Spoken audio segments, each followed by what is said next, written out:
I love riding. Love the fact that I'm getting somewhere under my own steam. Love that I get to enjoy our state from a different point of view. And if statistics are anything to go by, I'm not alone. 25% of us get out for a pedal every week. That's a lot of us out there on the roads. And I was thinking, probably time to make sure we're doing more than just having fun. Probably time to make sure we know what we're doing. Safety first. Let's start with the bike. It doesn't matter what you paid for your trusty Treadly. Knowing how to identify that your ride is roadworthy is your first priority. And if you're not sure, enlist some help. I had this incident a few years ago where I went out for a ride, and it wasn't until I got to the first stop sign that I realised I had no brakes. Well, the first thing I'd have to say is always check your brakes before you get on your bike. Pick the front wheel up, give it a bit of a spin, grab the brakes, make sure everything's flowing freely, everything's moving. Say little old lady's jumping on the bike, first time, 20 years. What would you suggest she does with her bike to make sure it's safe? Well, the first thing really is that, she needs to make sure she's got the right kind of bike. Tyres, give them a bit of a pump up. So, they need to be nice and firm when you're feeling them.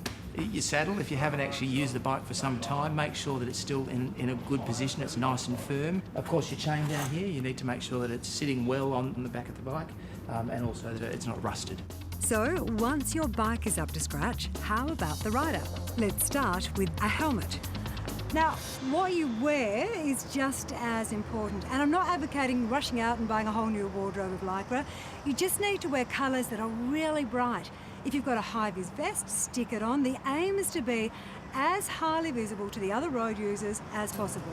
And that is a salient point. There are lots of other road users, car drivers, bus and truck drivers, and we all need to share. So, Kim, how many people ride bikes in our state?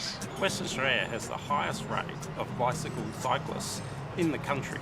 On a daily basis, we have upwards of 100,000 people on their bike during the week, and on a weekly basis, we have in excess of 500,000 people riding bikes in this state.